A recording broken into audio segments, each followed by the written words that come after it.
Bonjour à toutes et tous et bienvenue sur Ouvert pour Inventaire. Bonjour Lénis. Bonjour. Bonjour Louis. Bonjour.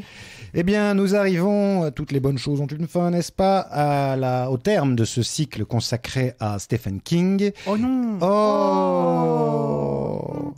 Et encore un peu de suspense avant de vous dire de quoi nous allons causer aujourd'hui. Générique.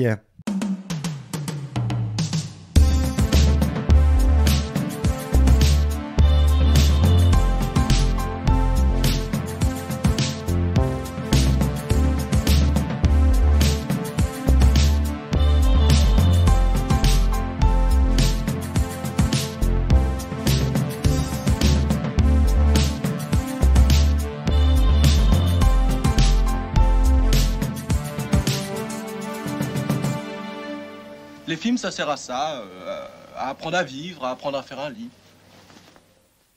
Alors c'est parti, pour clore ce cycle, nous allons vous parler du film Dead Zone, réalisé par David Cronenberg, sorti en 1983. 4. Pardon. Peut-être 3. Oui. 4. Mais... Non mais selon les pays, ça peut changer. Il suffit qu'il soit de fin d'année. Voilà, pas qu'il soit sorti en 93 aux United States et en 84 en France. Alors, on ne sait pas, mais au moins c'est bon. On est voilà. Personne n'était né dans cette salle, donc c'est quand même une vieillerie.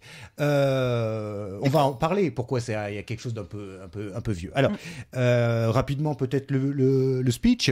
Bah oui, évidemment. Donc comment s'appelle-t-il ce brave homme? Ça commence très bien, ce résumé. Alors, John. Ouais. Voilà, John est professeur d'anglais, de littérature, on s'en fout. Voilà, il a une petite copine qui s'appelle Sarah. Et puis, on en parlera aussi de leur relation qui commence un peu bizarrement. Enfin bon, on est dans une certaine Amérique, faut pas se mentir. Et donc, un soir, en rentrant sous la pluie, il a un accident d'automobile. Il rentre dans un gros camion-citerne, qui doit être un camion de lait, d'ailleurs. Et il reste dans le coma pendant 5 ans. Chaud.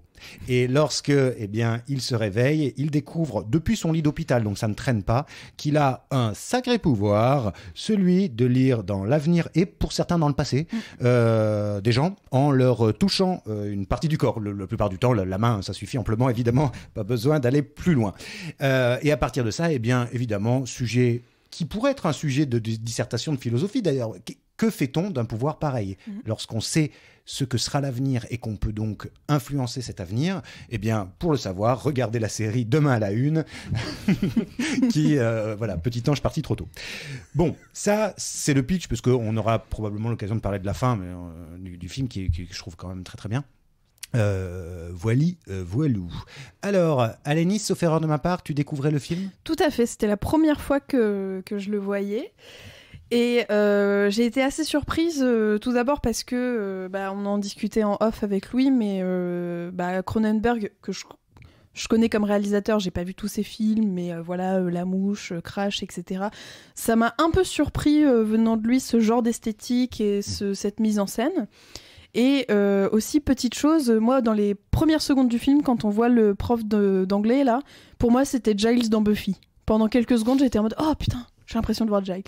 Donc voilà ce qui bouge. Vous êtes vraiment trop matrixés, les spectateurs de Buffy, c'est abusé. Ah bah écoute, oui, Buffy partout. Buffy dans notre cœur. Et donc oui, j'ai plutôt apprécié le visionnage, j'ai plutôt apprécié le film. Somme toute, il y a un espèce, donc il y a plusieurs intrigues dans ce film. Il y a l'intrigue amoureuse, il y a l'intrigue du pouvoir un peu étrange, du don malédiction un peu étrange. Qui va donc permettre au personnage principal d'aider certains autres personnages, notamment un shérif, à trouver un tueur, et un peu plus tard à déjouer les plans d'un politicien qui s'avère potentiellement dans son avenir véreux et dangereux. Et j'ai trouvé que ça faisait un peu trop, en fait. J'aurais bien aimé, en fait, que ce don, il soit approfondi, peut-être, qui continue un peu vers les... Comment dire? Oh, punaise, j'arrive pas à trouver mes mots, excusez-moi. Vers ses premiers...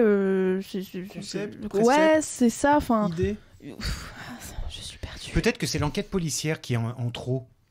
Bah moi j'ai trouvé que c'était la fin qui était un peu... Ah, la politique. Ouais, la politique que j'ai trouvé un peu en trop. Donc voilà, mais... Qui trouve que c'est l'infirmière. Ah ben non, c'est la première fois, il faut bien qu'il y ait un début quand même. Bah oui. D'accord. Donc je suis un peu mitigée, je l'ai vu hier soir pour être tout à fait honnête, et donc voilà, je suis un peu mitigée, je sais pas encore trop ce que j'en pense. Bon, Louis. Moi, c'est un peu particulier parce que contrairement à beaucoup de films qu'on aborde ici, c'est vraiment un film que je connais très bien depuis longtemps parce que c'est mon popo qui me l'avait montré. Et ça m'a marqué parce que mon père est assez peu féru de fantastique globalement, mais il y a une période en France où le cinéma fantastique a pu connaître une certaine popularité grâce à un festival qui s'appelait le Festival d'Avoriaz, qui aujourd'hui trouve son équivalent dans le festival de Gérardmer. Mais Avoriaz, à une époque, c'était assez important, et les films qui gagnaient des prix Avoriaz étaient pas mal vus. Du coup, il y a pas mal de films comme ça que mon père a pu voir et qui l'ont marqué parce que c'était des films marqués Festival d'Avoriaz. Et du coup, quand j'étais assez jeune, il m'avait montré Dead Zone et ça m'avait beaucoup, beaucoup marqué. Et c'est un film que j'ai régulièrement revu depuis. Et du coup, je l'associe vraiment à un souvenir d'adolescence. Et quand je le vois, en fait, j'ai un côté Madeleine de Proust. C'est-à-dire que je me souviens de ce premier visionnage qui m'avait beaucoup impressionné. Et puis après, un peu plus tard, quand j'ai découvert Stephen King, c'est un de ses premiers romans que j'ai lu. Et ça reste, à ce jour, à mon avis, le roman de King que je préfère. Et je pense même que si je le relisais aujourd'hui, je continuerais à l'aimer. Ce qui m'avait beaucoup touché à l'époque, c'était son ampleur, qui m'avait vachement impressionné, puisqu'on a cette histoire de base centrée autour des pouvoirs, et un roman à l'intérieur duquel on retrouve plusieurs romans avec plusieurs tonalités, et je me souviens très bien qu'il y avait une histoire d'amour extrêmement élaborée, il y avait cette histoire policière que toi tu trouves un peu en trop, qu'il y a dans le roman. Non, pas policière, moi c'est la dernière. Ah oui, pardon, c'est ça. Et donc cette enquête qui m'avait marqué, et cette espèce de thriller politique à la fin, avec tout ce truc de Johnny. Ouais. Johnny. Avec Johnny qui se retrouve à traquer quelque part, qui devient, alors, on spoil à partir de maintenant, qui devient une espèce de sniper comme ça qui va se planquer. Et dans le film, je trouve qu'on retrouve ça, et en le revoyant, je l'ai revu pour l'émission, je trouve absolument fascinant la manière dont Cronenberg et ceux qui ont œuvré à l'écriture et à la fabrication du film ont réussi à faire cette espèce de feuillage, je sais pas comment dire, de feuillage où on a un film touffu qui a plusieurs branches et où je trouve que ça fonctionne plutôt très bien parce que tout en fait est relié par ce personnage qui va en fait évoluer dans sa conception de son propre pouvoir, et du coup cette évolution lui fait traverser plusieurs étapes de la vie, plusieurs défis en quelque sorte. Et on l'a pas encore dit, mais un truc qui fait que j'aime beaucoup le film aussi, c'est que Johnny est joué par Christopher Walken, qui est un acteur assez extraordinaire et que dans le film je trouve assez extraordinaire. Et il y a un truc particulier avec ce film, c'est que mon cerveau, pour une raison que j'ignore, refuse de concevoir qu'il ait été réalisé par Cronenberg, qui est un réalisateur par ailleurs que j'aime beaucoup et que j'ai découvert assez jeune et qui m'a initié au cinéma de genre avec des John Carpenter, des Wes Craven, des figures comme ça. Et jusqu'ici, Cronenberg, il fait des films vraiment qui se concentrent sur ce qu'on appelle le body horror, c'est-à-dire des films qui vont explorer les entrailles de la chair et faire de l'horreur avec le corps. Donc des films comme Chromosome 3, Scanners, qui vont vraiment étudier ce que l'intérieur du corps peut donner lorsqu'on l'ouvre. Enfin, en gros, quand on ouvre des corps, qu'est-ce que ça donne ? Souvent, c'est des histoires assez sombres, etc. Et là, en fait, il y a la même idée centrale, c'est-à-dire qu'en fait, on a un truc qui vient de l'intérieur du corps d'un personnage, mais cette fois-ci, le corps n'est pas ouvert à l'image. Oui. Et du coup, ça donne un film beaucoup plus sobre, qui a une facture assez classique, qui, par ailleurs, est plutôt habituelle chez Cronenberg, même dans ses films exubérants en termes d'imagerie gore. C'est des films dont la mise en scène reste relativement classique, on pourrait presque dire élégante parfois. Et du coup, de très jeune, en fait, mon cerveau a fait un blocage, et quand je le revois, j'ai l'impression de voir un film intemporel. J'arrive pas tellement à le situer dans le temps, j'arrive pas tellement à l'associer à un courant, à un cinéaste. C'est un film qui me semble un peu hors sol. Un peu vaporeux. Un peu vaporeux, mais je ne saurais pas expliquer pourquoi. Et du coup, il me fascine complètement, et je le trouve passionnant. J'adore toutes les intrigues, je trouve, alors notamment... Greg Stilson, c'est le politicien, qui est joué par Martin Sheen.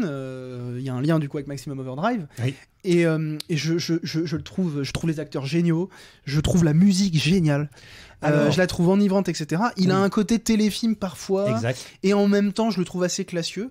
Voilà, c'est un film assez culte pour moi, mais je comprends pas exactement pourquoi je l'aime autant.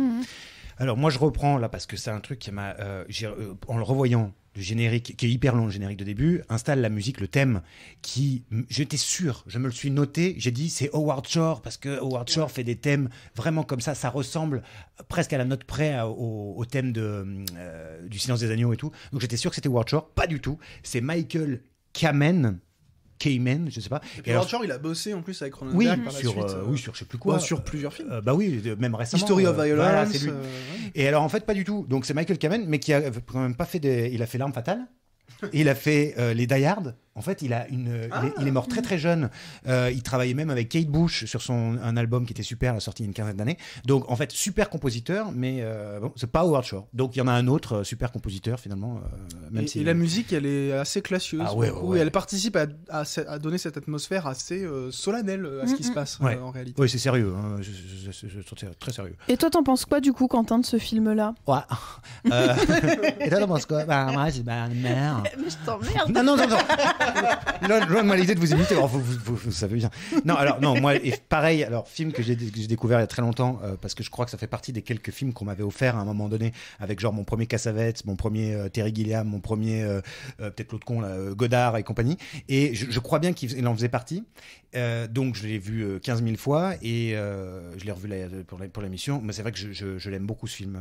J'aime beaucoup Christopher Walken. Je trouve qu'il va très bien là-dedans, parce qu'il a cet air un peu béat, un peu bené, en fait, qui sait très bien faire. Il a un sourire déconcertant et c'est vrai que pour rentrer dans du Cronenberg, c'est d'ailleurs un peu presque piégeux, parce que on se dit si c'est ça Cronenberg, je peux voir tous les Cronenberg. et puis après derrière on va sur Existence, sur La Mouche, sur je sais pas quoi, sur des trucs encore même bien pires que cela. On dit oula, non, c'est pas sur Crash, pas fait chier quoi.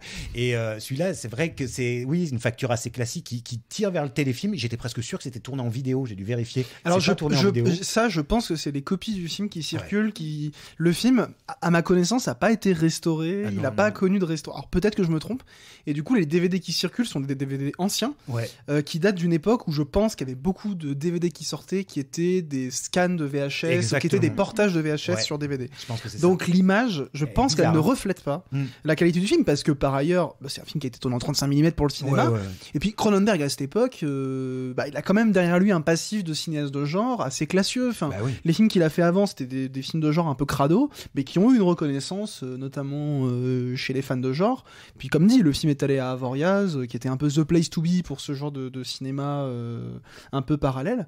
Et du coup, moi je serais curieux de voir le film dans une version peut-être plus fidèle à ce qu'il est à l'origine. Mais ce qui est fort, c'est que malgré ce côté vidéo qui donne des fois un côté un peu inélégant à l'image, malgré ça, le film il prend, a la classe. Oui, complètement.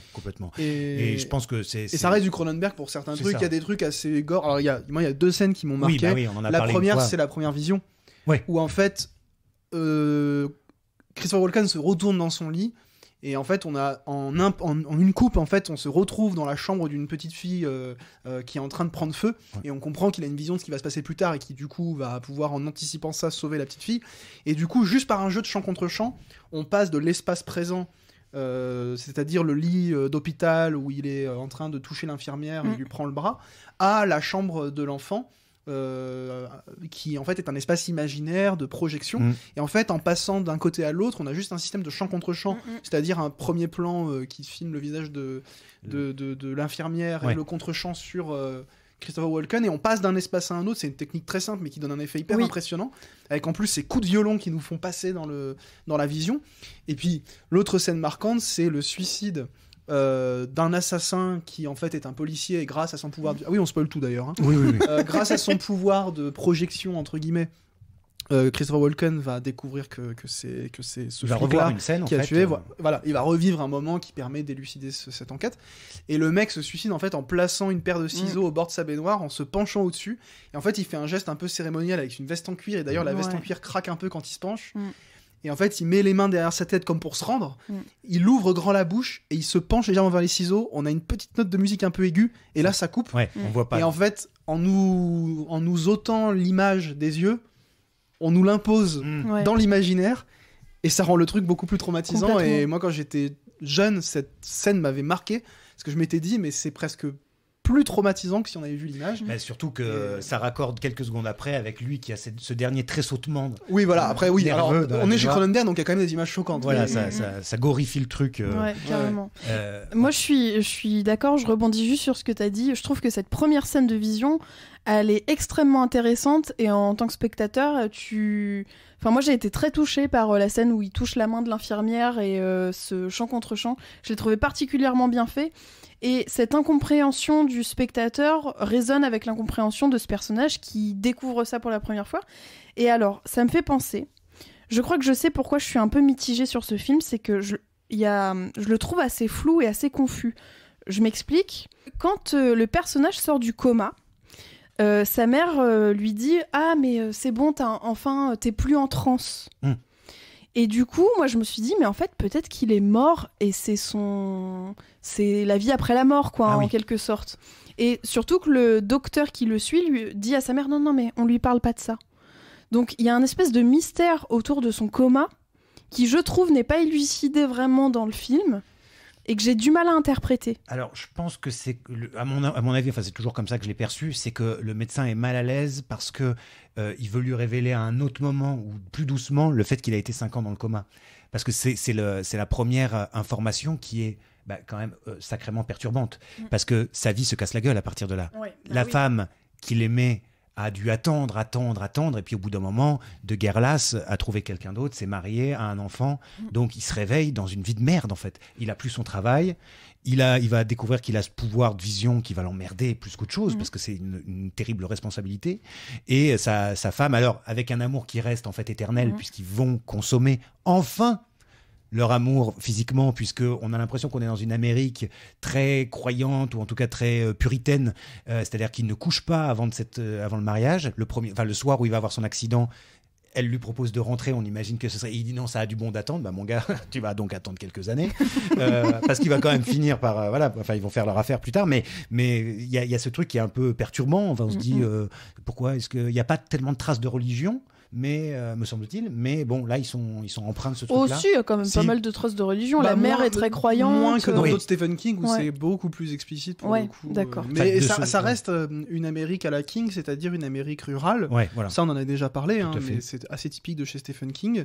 Et une Amérique puritaine au sens large, c'est-à-dire qu'il y a la question de la religion et puis il y a une question plus largement morale, du tabou, du corps, etc. Et ça permet de relier tout ça à Cronenberg parce que, en fait, c'est un truc qui s'élucide avec le temps et puis en réfléchissant au film, mais en fait, ce que je trouve assez beau aussi, je trouve en tout cas que ce qui rend le film assez beau, c'est justement que ce soit un film de Cronenberg, parce qu'au premier abord, on se dit que bon, ça n'a au premier visionnage pas grand-chose de Cronenbergien, parce qu'on retrouve pas cette espèce d'exubérance au niveau de la représentation du gore, etc.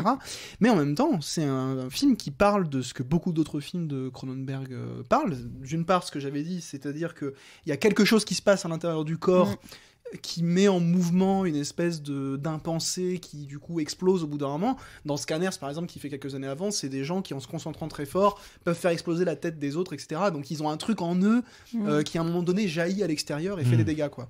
Et ben là on a quand même cette idée, mais d'une manière beaucoup plus repliée vers l'intérieur, beaucoup plus intimiste, qui nous dit un truc sur le tabou. Et moi il y a une idée que je trouve très belle dans le film, et en fait j'y ai pensé quand tu as utilisé le terme toucher. C'est vraiment un film sur le tactile, sur le toucher, c'est-à-dire que le moyen d'accéder à ça, c'est de toucher les gens. Ouais. Et toucher les gens, on pourrait faire des blagues graveleuses en disant toucher les gens, c'est... Bah, il y a un truc un peu... Enfin, même pas forcément graveleux, mais il y a un truc un peu érotique, pourquoi pas. Il y a un truc, d'ailleurs, à mon avis, assez érotique dans le film, parce que, en fait, on se met même à se poser des questions. C'est, ok, bah, dès qu'il touche quelqu'un, du coup, dès la première fois qu'il va faire l'amour, il va se passer un truc, etc. Et en fait, je trouve du coup qu'il y a une sensualité dans cette idée. C'est chouette. Il se met à visualiser des trucs de fou. Encore. Non, mais j'allais dire, ça marche pas avec la bite. Le mec, il baise, il a des flashs. C'est avec la main. Avec la bite, ça fait pas, ça passe pas directement. Non, mais il peut toucher avec sa main. Bon, bref. Ouais, non, pardon. Bon, je disais un truc assez joli. Oui, je suis désolé. Non, mais c'est rigolo. Mais voilà, il y a une idée assez érotique, typiquement Cronenbergienne en fait. C'est l'idée que la vérité se trouve dans la peau. Et là, au lieu de la déchiqueter, au contraire, elle n'a pas de cicatrice, elle n'a pas de plaie. Et c'est presque pire quelque part. C'est vraiment un film où il y a une tension latente parce qu'il y a quelque chose qui ne jaillit peut-être pas assez quelque part. Et le personnage, il est obligé de garder tout ça pour lui. ça ne va jamais vers l'extérieur, c'est-à-dire que c'est toujours un extérieur qui rentre en lui, et du coup ça donne ce côté assez beau au film et en même temps assez triste, parce que le film est triste de fou. Oui. Ce personnage il est triste, il fait de la peine parce que il ne peut pas en fait faire sortir ce truc. Là où dans les autres films de Cronenberg en général ça se finit par écoutez, on déchiquete tout, on fait sortir le truc, tout le monde est mort mais au moins le tabou est levé quoi. Et bah là on peut pas le lever ce tabou, et du coup c'est une espèce de film cronenbergien qui en même temps ne s'accomplit pas, et je trouve ça à la fois érotique et beau, voilà. Ben, c'est-à-dire que oui, pour lui, c'est la fin de... Enfin, à partir du moment où il se réveille, c'est déjà un peu la fin, puisque ça va aller jusqu'au bout de son destin, si on peut dire. Face à cette question, évidemment, que fais-je du futur ? Bon, le type va donc, a priori, envoyer des bombes atomiques sur on ne sait quel pays. Le type, c'est le politicien le politicien qu'il a... Greg Stilson. Greg Stilson, qui n'est que pour la campagne des sénatoriales, mais donc, lui arrive à voir plus loin. C'est le but de ce type-là, qui est vraiment un obscur salopard, hein, qui menace les journalistes et tout. Enfin bref, il les fait chanter, et donc il va devenir président de la président des États-Unis, oui, je sais pas quoi. Et on le voit donc cette scène où il va déclencher une guerre atomique, quoi, quelque chose comme ça. Donc Johnny décide de l'éliminer, sauf qu'il va pas réussir à le tuer, mais il va le décrédibiliser à tout jamais, et c'est lui-même qui se suicidera, donc c'est parfait. Mais ce faisant, il meurt. Il meurt alors avec quand même l'amour éternel de Sarah, puisqu'elle lui dit qu'elle l'aime avant même qu'il meure. Mais enfin bon, c'est bien joli. J'ai pas eu le temps de le placer, mais qu'est-ce qu'elle est adorable, cette actrice. Elle est adorable. Elle incarne un truc hyper doux, quoi. Elle est vraiment... Surtout avec les cheveux courts. Je trouve ça lui va très très bien. Oui, ça lui va très bien, les cheveux courts, je suis d'accord. Dans quoi d'autre joue-t-elle d'ailleurs ? Alors j'en ai aucune idée. Alors attendez, écoutez, continuez. Alors c'est Brooke Adams, si tu le cherches. Brookie, je sais pas comment je c'est sais ça. pas non plus. Alors pendant que tu cherches, moi il y a un truc quand même, parce que ça m'a fait rigoler, je l'avais jamais capté sur toutes les fois d'avant, de visionnage d'avant, c'est quand même que avant même qu'il est au tout début, Johnny, qu'est-ce qu'il leur dit à ses élèves d'étudier ? Nevermore, non, c'est pas la ça. La légende de Sleepy Hollow, du Cavalier sans tête, alors que après il va jouer le Cavalier sans tête chez Tim Burton. Oh, bien vu. Arrête. Ouais. C'est pas vrai. Moi je suis sûr que Tim Burton a dit on va prendre lui parce que vraiment ça m'était, et 2 fois en plus il fait J'aime bien ces petites circulations. Ouais, c'est mignon. Oui. Brooke Adams a joué dans... Moi, je l'ai visualisé dans deux films en fait, Les Moissons du ciel de Terrence Malick et L'Invasion des profanateurs de Philip Kaufman, qui est un remake de L'Invasion des profanateurs de Sépulture, qui est un film assez chouette d'ailleurs avec Donald Sutherland, que je vous recommande. Voilà, bon. D'accord. Donc elle a joué dans plusieurs films, assez sympathique par ailleurs. Et puis c'est une super actrice, effectivement. Ah bah ouais, elle est très très bien là-dedans. Oui. Alors, il y a une chose qui me turlupine tout de même dans l'intrigue. Donc, par rapport à l'apparition de ses pouvoirs, on comprend, donc, une fois qu'il les a bien, il a ces gros problèmes de migraine dont il parle à son médecin. Le truc qui fait réfléchir, c'est que sa première grosse migraine, il l'a avant l'accident de voiture. Accident de voiture qui, d'ailleurs, entre nous soit dit, est quand même tout pourri. Il devrait pas être dans le coma. Le mec, il devrait avoir 2 éraflures. Il arrive à 2 à l'heure dans un camtar. Oui, mais alors, tu vois, tu disais c'est peut-être un camion de lait. Moi, j'ai compris ça comme un truc de produit chimique, et que c'est peut-être ça qui l'a, foutu dans le coma plus longtemps. Ça pourrait. Alors, effectivement, dans ce cas, même le lait, pourrait le mettre dans le coma, c'est dégueulasse. Mais le lait, il y aurait une portée symbolique plus forte, parce que le lait au cinéma, c'est quand même tout un délire. Oui, c'est vrai. Mais on est chez Cronenberg, donc en plus, ça pourrait. Le fameux lait avec Isabella Hadjani. Comment c'était Possession. Ouais, Possession. Non, mais c'était pas Cronenberg, ça. Non, c'était pas Cronenberg. Ah oui, d'accord. Non, c'était Zulawski. Mais il y avait du lait. Oui. Voilà. Bon, ouais, on va jamais s'en sortir. Non, mais alors cette migraine très forte dans les montagnes russes, qui fait qu'il en sort en disant avant j'aimais bien ça, c'est comme en tout cas presque une prolepse quoi de ce qui va arriver, parce que on se dit est-ce que c'est en fait normalement on devrait se dire il a ce pouvoir à cause de son coma. Mais puisque le pouvoir est relié à ces migraines très fortes qui l'handicapent, est-ce qu'en fait, il ne l'avait pas déjà ou est-ce qu'il apparaît à ce moment ? Bon, ça ne change pas grand-chose, bien sûr, à la portée du film. Il l'a peut-être en lui et ça, et ça qu'il y se a déclenche. Un révélateur, un truc ça. comme ça. Parce que pourquoi cette scène, sinon ? Pourquoi nous dire qu'il a mal à la tête ? Ouais, c'est vrai. On s'en fout. C'est un peu comme dans le Carrie, finalement. C'est que l'origine des pouvoirs a quelque chose... c'est pas net parce que il y a... un peu d'un côté le tabou du corps où en fait ce qui se passe à l'intérieur on peut pas s'en mêler en fait parce que c'est tabou pour les raisons qu'on a évoquées tout à l'heure, c'est une Amérique un peu puritaine et puis il y a cette question de la solitude quelque part, ça l'isole encore plus quoi, c'est il ne comprend pas et personne ne peut l'aider là-dedans en fait. En fait, il a le Shining quoi. Si on retrace un petit peu avec d'autres romans de Stephen King, je pense notamment. Alors moi, je l'ai vu en adaptation cinématographique. J'ai pas lu le livre, mais Dr. Sleep, où c'est justement les personnages qui ont le Shining, qui peuvent communiquer les uns avec les autres, voir certaines choses dans l'avenir, dans le passé, et qui sont vraiment marginalisés, et qui sont même la proie de certaines personnes qui veulent absorber leur pouvoir. Donc pour moi, c'est un peu ça aussi ce personnage, c'est qu'il y a un peu son entre guillemets son shining, son pouvoir qui prend, enfin, qui est déjà en lui, mais qui vraiment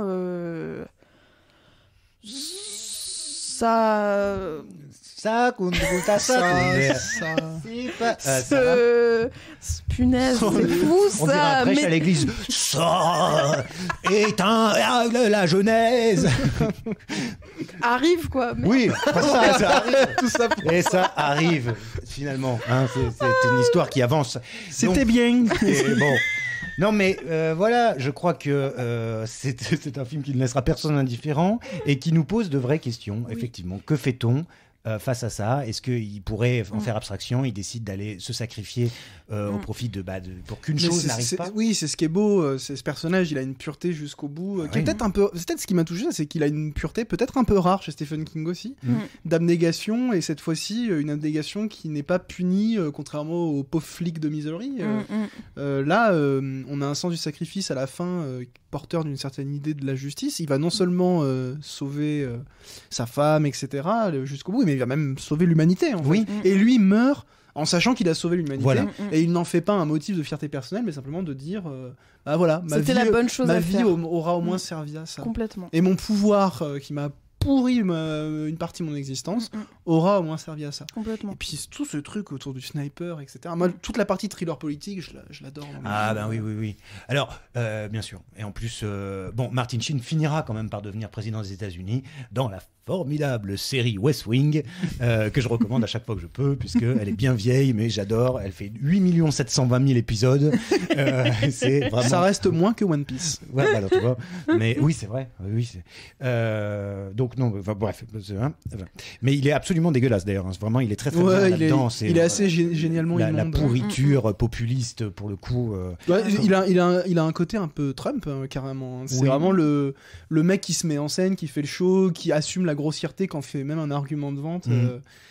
Après, je pense c'est un peu con de dire ça, parce qu'en fait, des mecs comme ça, il y en a toujours eu pas mal aux États-Unis, même ailleurs d'ailleurs, parce que franchement, en France, on n'est pas non plus si bien lotis que ça à ce niveau-là. Des gros porcs populistes comme ça, on en a aussi. Mais Martin Sheen est très très fort là-dedans. Et là, ça avait beaucoup marqué mon père, là, ce qui est écrit sur le magazine quand il suicide, c'est Greg Stilson is dead. No future. No future. Et ça, je me disais, quand on regardait le film, à chaque fois, il marmonnait, il faisait No future for Greg Stilson. Et il y avait ça, et une autre réplique culte, et si tu m'écoutes papa, vraiment, ça m'a marqué, c'est, on regardait beaucoup le film en VF quand j'étais gosse, c'est la glace, elle va se briser, parce qu'il anticipe un accident. En fait, il y a vraiment un milliard de trucs, parce qu'il y a aussi cette intrigue où il va devenir un peu une espèce de figure pas paternelle, mais le prof, une espèce de prof particulier d'un gamin, d'un riche, une espèce de riche propriétaire terrien local, je sais même plus trop ce qu'il fait dans le film. Et il anticipe un accident de patin à glace sur un lac gelé. Et cette réplique, mon père, il la faisait toujours en même temps que Christophe Walken dans le film. Du coup, ça fait partie des répliques un peu cultes que j'ai en tête.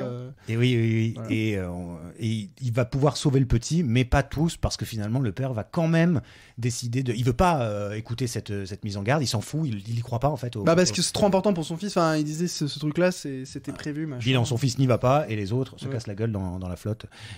Et il y a quelques morts, peut-être pas tous. Mais... moi, il me manquait cette info parce que je jouais avec Mitchum à ce moment-là. Voilà. Alors, s'il n'y a pas d'enfants morts, ce n'est pas du Stephen King 100%. Et d'ailleurs, pour conclure le film, il y a ce truc, c'est comme ça que Stilson se fait cuire le cul, pardonnez-moi l'expression. Mais c'est clair. J'adore cette expression. Donc, il le loupe au moment de lui tirer dessus. Oui, il se fait tirer dessus par le garde du corps, qui est un obscur salopard, enfin un garde du corps, donc de Stilson. Mais comme il y a un échange de coups de feu, que fait Greg Stilson ? Il prend l'enfant, d'ailleurs l'enfant de Sarah, pour se cacher derrière lui tel un bouclier. Et donc évidemment, il y a un photographe, évidemment, il prend des photos, et évidemment, ce photographe, il se fait la malle. Et donc, ça doit être la couverture du Time ou un truc comme ça. Avec le fameux No Future. Voilà, parce que forcément, un président qui se cache derrière un enfant pour éviter les coups de feu... C'est pas classe. Un peu limite. Donc le type est fini. Ouais. Et va se supprimer. Hein. Oui. Complètement. Voilà. Des deux zones. À quand une ressortie et une restauration digne de ce nom pour ce film ? Je pose la question aux chers éditeurs vidéo qui nous écoutent. Je sais même pas en réalité s'il y a un master haute définition qui existe. Il faudrait voir si le film est distribué à l'étranger, etc. Mais voilà. On se fera une joie de vous faire les bonus s'il faut pour l'éditeur qui soit concerné. Avec plaisir. Voilà. Certains ont déjà un peu d'expérience. Alors les recommandations. Oui. Alors moi je peux commencer si vous voulez. En ce moment je suis en train de me mater la série Succession. Comme on parle de politiciens véreux et d'histoires de famille, et ça tombe bien. Succession, c'est l'histoire d'un PDG d'une immense entreprise américaine qui doit donc a priori donner sa place à l'un de ses 3 enfants, donc 2 garçons et une fille. Et on se rend compte qu'ils sont tous complètement pétés du ciboulot, mais en même temps, tu peux pas t'empêcher de les aimer à certains moments. C'est vraiment très bien fait. Les personnages sont hyper attachants. Je suis actuellement à la saison 3, la saison 4 est en train de sortir et à l'heure où vous allez écouter ça, peut-être que tous les épisodes seront sortis de la saison 4, je sais pas. Sur une plateforme qu'il faut payer en plus de... Alors oui, j'allais y venir. Effectivement, ce qui est chiant, c'est que donc, Succession est disponible sur Prime Video, mais il faut acheter le pass Warner à 5 balles, donc vraiment, ça nous casse bien les pieds. Oui. Et accompagné de ça, en fait, pourquoi j'ai commencé Succession ? Parce que ma podcasteuse préférée, Mimi Hegel, fait justement un espèce de débrief de chaque épisode de la saison 4 de Succession. Et donc pour l'instant, j'ai pas pu encore écouter parce que je suis encore au milieu de la saison 3, mais j'ai hâte d'arriver à la saison 4 pour pouvoir écouter ces podcasts que je vous conseille. C'est-à-dire que si on n'a pas envie de payer, on peut écouter le podcast, comme ça on sait ce qui se passe. Oh ouais, mais... Non, mais je blague, ça commence à faire doucement chier. C'est chiant, 15 000 trucs, franchement, là, c'est chiant. C'est Amazon, quoi. Comme ils rachètent tout, ensuite ils disent, ça, pour tous les trucs pourris en VF, ça c'est sur Amazon directement, mais dès qu'ils rachètent des... C'est abusé. En plus, là, je me suis fait avoir parce qu'il est sur la page d'accueil de Canal, sauf qu'ils disent, non, il faut rajouter des sous. Vas-y, c'est bon, quoi. Ils ont qu'à mettre les séries au cinéma, mon frère, lâche-nous avec tes sous. C'est bon.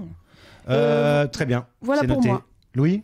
Moi, je vous recommande un film qui vient de sortir sur MyCanal. C'est le dernier film en date réalisé par Dario Argento. Et comme Dario Argento a longtemps traversé une période un peu compliquée en termes de succès, ça fait plaisir de voir qu'il renoue avec un polar thriller un peu à l'ancienne, qui en fait rappelle ce qu'il faisait quand il faisait des giallo. Et c'est un petit peu un giallo, en fait. Qui est l'histoire... un giallo, c'est quoi ? Peut-être que tout le monde sait pas. Giallo, pour faire très simple, c'est des polars italiens des années 70 qui s'appellent des giallo, enfin des gialli, parce que c'était adapté notamment d'une collection de bouquins qui étaient des petits polars de gare dont les couvertures étaient jaunes. Et donc c'est souvent des films d'horreur avec un assassin qui tue à l'arme blanche de manière assez graphique, souvent teinté d'érotisme. Et là, il renoue avec un film très simple, et ça s'appelle Lunettes Noires. C'est sur MyCanal. C'est pas exempt de défauts, mais c'est un film en fait hyper honnête, très simple, plutôt efficace. Moi qui suis, certains le savent, plutôt un grand admirateur de Dario Argento, ça me faisait plaisir de voir qu'un cinéaste avec une aussi grande carrière, mais qui était un petit peu tombé en désuétude, et surtout à son grand âge, était encore capable de faire des films assez burnés et finalement hyper simples, efficaces, où juste on fait du thriller d'horreur qui va droit au but. Il y a des scènes gore assez réussies, et la BO est composée par un Français dont le nom m'échappe, qui avait notamment composé la BO de 120 battements par minute. C'est de la musique électro assez cool, et ça fonctionne bien. C'est un film chouette, et dont la plus grande qualité, à mon avis, d'être simple et honnête dans ce qu'il entreprend. C'est-à-dire nous faire vivre un truc avec des sensations fortes. C'est Lunettes Noires, c'est ça ? Lunettes Noires, ouais. Okay. Oui, mais je l'ai vu, je l'ai croisé, donc je vais le regarder. J'étais pas sûr. Je vous préviens, c'est pas extraordinaire, mais notamment pour ceux qui aiment bien Argento et qui n'ont pas vu un bon film de lui depuis longtemps, c'est un film qui a le mérite déjà d'être honnête et de tenir la route, ce qui est déjà très bien. Et en plus, moi je trouve que c'est un bon thriller, il y a des idées assez chouettes. Puis on retrouve ce truc à l'Argento où c'est un personnage aveugle qui va devoir mener une enquête, donc il y a tout un truc autour de ça que je trouve assez exaltant. Et toi, Quentin? Eh bien moi, alors une recommandation d'un livre, parce que l'autre fois j'avais recommandé un livre, j'avais un peu fait le con parce que je l'avais recommandé sur le principe, mais je l'avais pas lu. Maintenant, je le recommanderai nettement moins. Donc vous avez vérifié dans les émissions, parce que j'ai pas envie de la faire de la contre-pub. En revanche, que j'ai pas fini, mais j'en suis à la moitié, qu'on m'a recommandé et que je suis en train de dévorer, qui s'appelle Il y a très longtemps dans une salle de montage, blablabla. C'est le bouquin de Paul Hirsch, un monteur qui maintenant est âgé, mais qui a fait beaucoup de Palma, pas mal de Guerre des Étoiles, etc. Et ben en fait, comme souvent, c'est-à-dire que c'est les livres les plus intéressants, c'est ceux des gens qui ont fait. Il y a le Sidney Lumet faire un film, et il y a celui-là que je trouve passionnant, même quand on n'a pas vu les films et tout. Enfin, ça apprend plein de choses, ça donne envie de faire des choses, ça rappelle toute une histoire du cinéma. C'est passionnant, beaucoup plus que dès que d'autres gens écrivent sur. Moi y compris, bien sûr. Parfois, je trouve beaucoup. Non, mais je disais pas ça. Non, c'est pas non.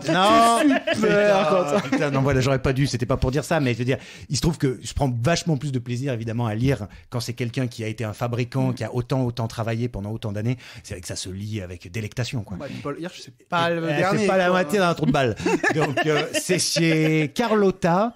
Le livre vaut 20 balles. Du coup, tu veux dire l'inverse, parce que là, tu dis c'est pas la moitié d'un trou de balle, ça veut dire que c'est un trou de balle. Ben non, mais ça veut dire que c'est bien, quoi. Tu vois, voilà. Le mec a oublié d'être con, quoi. Je sais pas comment dire. Bref, donc alors le titre est à chier en revanche, même si ça s'inspire de Star Wars, quoi. Mais c'est Il y a très longtemps dans une salle de montage. Moi, j'aime pas le titre, mais c'est Paul Hirsch chez Carlotta, 20 € pour ceux qui voudraient l'acheter. Voilà, très bien. C'est tout. Eh bien, on vous dit à la prochaine. N'hésitez pas à recommander cette émission peut-être à juste un ami ou quelqu'un de votre famille qui pourrait apprécier le cinéma. Voilà. Oui. On vous demande pas grand-chose finalement. On vous demande de vous abonner sur les plateformes, de mettre 5 étoiles si vous avez aimé, 1 étoile si vous n'avez pas aimé, ou non. de rien mettre.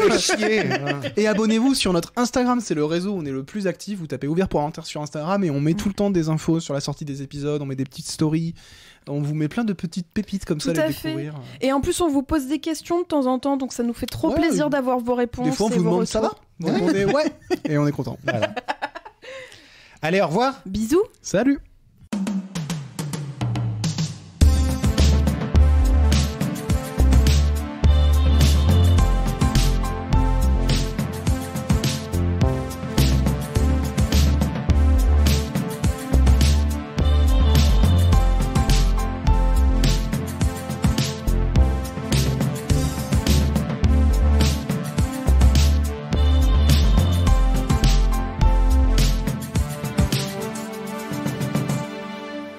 Les films, ça sert à ça, à apprendre à vivre, à apprendre à faire un lit.